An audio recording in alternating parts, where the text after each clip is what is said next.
Greetings, YouTubians, and welcome back to Wayne's Sharp World, where clearly today is a Kizer Day, but it's also Fixed Blade Friday, so I thought we would combine the two and have a Kizer Fixed Blade Friday, because that is what is in every one of these boxes. Pretty easy to tell when the boxes are this big, right? But let's get two of these off the table, and let's go in order of my least favorite to my favorite. And we're going to start off cold, but we're going to get really hot as we go into this video. As I'm digging into this first box, I do want to thank you guys for tuning in today. If you like what you see, do me a huge favor, hit that subscribe button, follow along, and I will continue to bring you the content. Now let's take a look at what we have here first. This is the Billy Bones, designed by Maxim Epifantsev. And let's see what we got here. It is a longer fixed blade, obviously, shown with the bigger box. But here is the knife itself. And it's got some vibes to it. Let's get this off the table. These boxes really just take up like the entire screen worth of the table. But here we go. Here it is, the Billy Bones. We are looking at, let's just put that right there.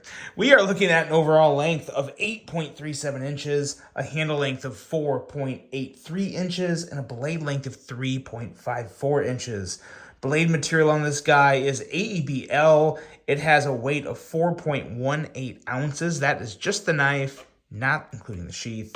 And as I said, designed by Maxim Epifantsev, and a price of $59.95. So for the price, I can't complain about the price. I think for any Kizer knife, $59.95 is a pretty darn good deal.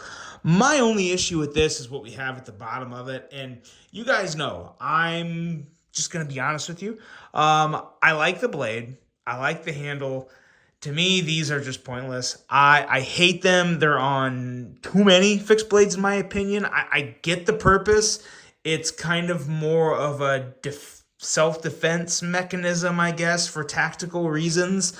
I don't like it. Now, with that being said, this knife still feels really good in my hand, even with this on it. That's usually not the case. Usually it's a shorter handle and this takes up the bottom portion and I'm doing something like this and it just feels terrible. Not the case. It actually, I'm holding this and it's basically not even there. So I think, not to be disrespectful to the designer or anything, because I do think it's a beautiful blade, I think the best thing that could be done to this is to just grind this off. Grind it off, round it off down here. Then you'd have a pretty darn nice fixed blade, a really nice fixed blade, a great budget fixed blade. So that's kind of the route I would go. I also like the texturing on the handle. I think the texturing is fantastic as well. Looks good and feels good. We got jimping all over the place. There's very functional jimping in all the right spots. And I just really like the blade shape in general. I kind of get some Terzola vibes, which is always a good thing. But at the end of the day, it's definitely its own design and has some really nice lines on the blade. Also a nice razor sharp blade, which you always get with Kizer. A little thicker behind the edge than your average Kizer blade, but again, thick does not always relate to not sharp, and not even slicey, because this is, I would definitely consider this a rather slicey blade. It ate through the paper and cardboard I cut it with, and I don't think you'd have any issues with it either. Kizer's always on top of the edge sharpness. If you don't get a razor sharp blade from Kizer out of the box, well, I don't know. I never have, so I wouldn't know what to tell you there. But really, really good stuff from a design standpoint all the way until you get down here. This right here, excellent. This, boo. So that's kind of where I'm at with this. But all in all, it is a pretty cool blade with a really nice sheath as always. Perfect retention, nothing wrong with it. It is typical Kizer. We call it greatness, even though it has this, because again, I might even just take this to a grinder myself, because it really is. It would be a really nice fixed blade without this monstrosity down here at the bottom. Again, just my opinion.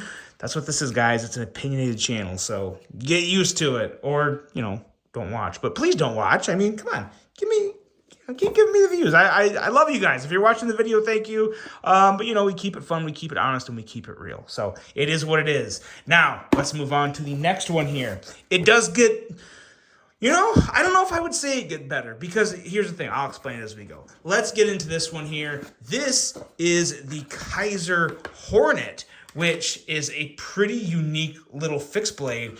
I want to say that, was there ever a folding Kizer knife called the Hornet? I feel like there might have been.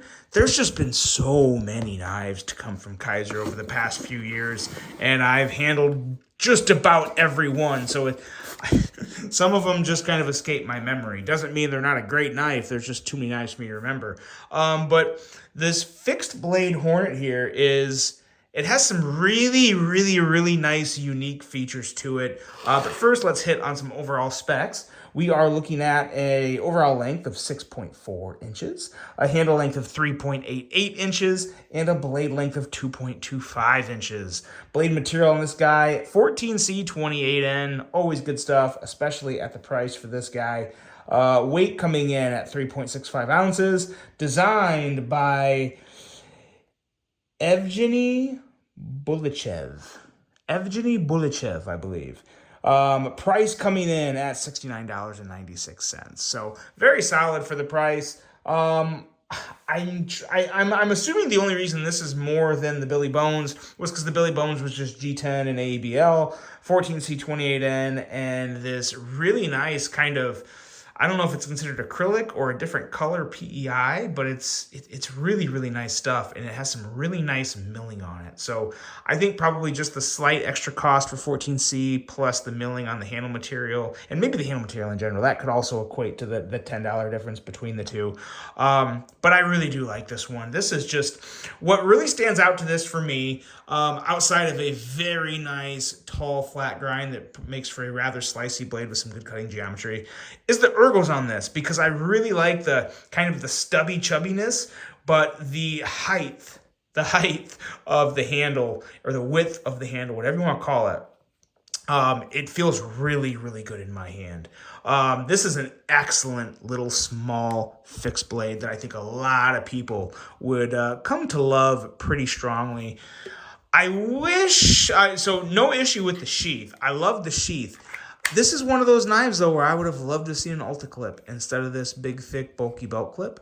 I think an Ulta clip would have been fantastic here. It's kind of a longer handle, though, so I can kind of see why they wouldn't have maybe leaned harder towards an Ulta clip, because I don't know if I would consider this a true pocket fixed blade. It's probably not. It's probably more of just a regular, everyday fixed blade. But what it is it is awesome. I think it looks great. The blade is very, very good for EDC. Handles are good. The black and green, man, that is a nice combo there. Very, very good looking knife. That is the Kizer Hornet. But on that note, I did save the best for last. Oh, what I was going to say about the Billy Bones, though, I said we're going from good to better to best.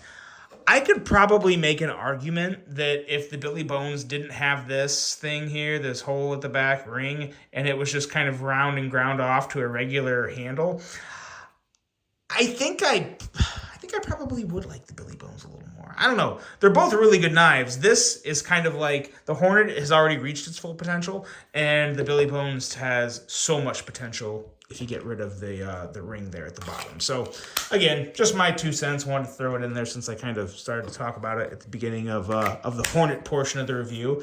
But let's get into what I think is possibly the best fixed blade Kizer has ever made. I'm not ready to call it the absolute best yet, but it is up there already. It's easily in the top 3, and it is jockeying very hard for that top spot as my favorite Kizer fixed blade. And this here is none other than the Kizer Hallow, or Hallow, however I think it's Hallow. I'm going to call it Hallow because it's Hallo. Look at this beauty. This here, guys, this is good enough to rival the Jack Wolf Knives fixed blades. This is that good. This is, oh man, it is amazing. That right there, yeah, we'll hit more on that in a second. But let's get the box off the table. Let's take a look at some overall specs, and then allow me to explain to you why I love the Hallow so much. We are looking at an overall length of 6.43 inches, a handle length of 3.49 inches, and a blade length of 2.94 inches. That is not scratched. That is something on there that I have actually no idea what it is. Steel on this guy, 10V. Beastly strong, ridiculous steel. Some type of, I think a lot of people would consider it a super steel. Extremely, extremely tough steel. Some really impressive properties. Again, it's not the most balanced steel ever, but it is one of the, it's one of those like really sexy steels that a lot of people, you normally don't see it on many knives. I think the only time you see it for the most part is usually on fixed blades. But yeah, it's one of those really popular steels because you just don't see it a lot. So I think when people see it, they're like, oh, shoot, I gotta get one of these. So, yeah, that's what we have here is 10V. Weight coming in at 2.4 ounces. So it is, by far and away the lightest of these three knives you're seeing. Designed by Michael Herrick, and a stupid good price of $119.90. Now, why is it such a stupid good price? Well, I'm glad you asked. First of all, 10V steel, not cheap. This satin DLC coating is just ridiculously good. That definitely adds time and cost in another process. And the handle here, I mean, say less. We have milled titanium. We have this type of dark matter. I would think this is fat carbon. I'm honestly not 100% sure if this is fat carbon, but it reminds me of the dark matter from fat carbon. And woven or mixed into this carbon fiber is this teal and like deep blue colors that are just mystical. So in terms of the actual like outfit of the knife, this is by far and away the best Kizer, like by far and away.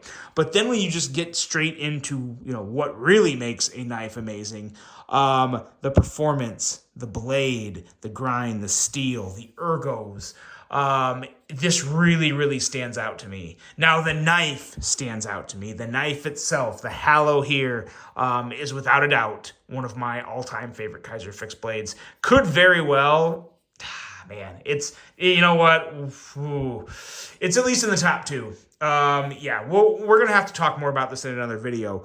But what I don't like is the sheath, surprisingly of all things.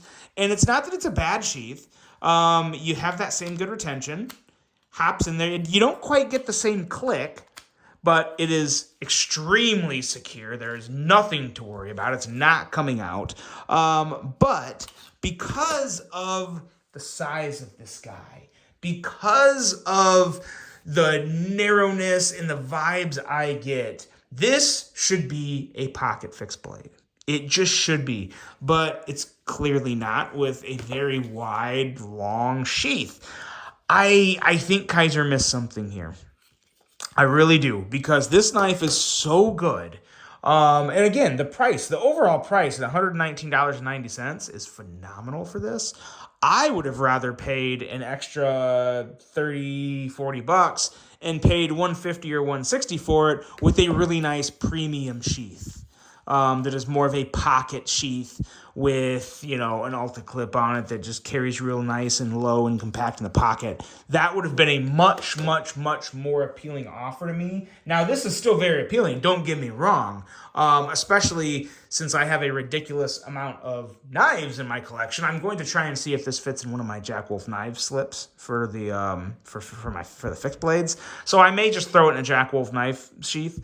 That would be probably the best route to go. But all that aside, this here is an absolute stunner, and without a doubt, one of the two best fixed blades Kizer's ever made, if not the best. Again, we'll talk about this in another video. But that's what we got today, guys. Let me know of just exactly what you think of this Fixed Blade Friday Kizer edition.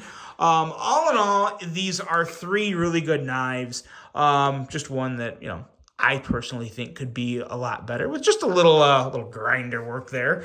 But that's it, guys. Let me know what you think of these three. Which one of these three would you go with? I do think the vast majority, if not consensus, would probably go with the Hallow.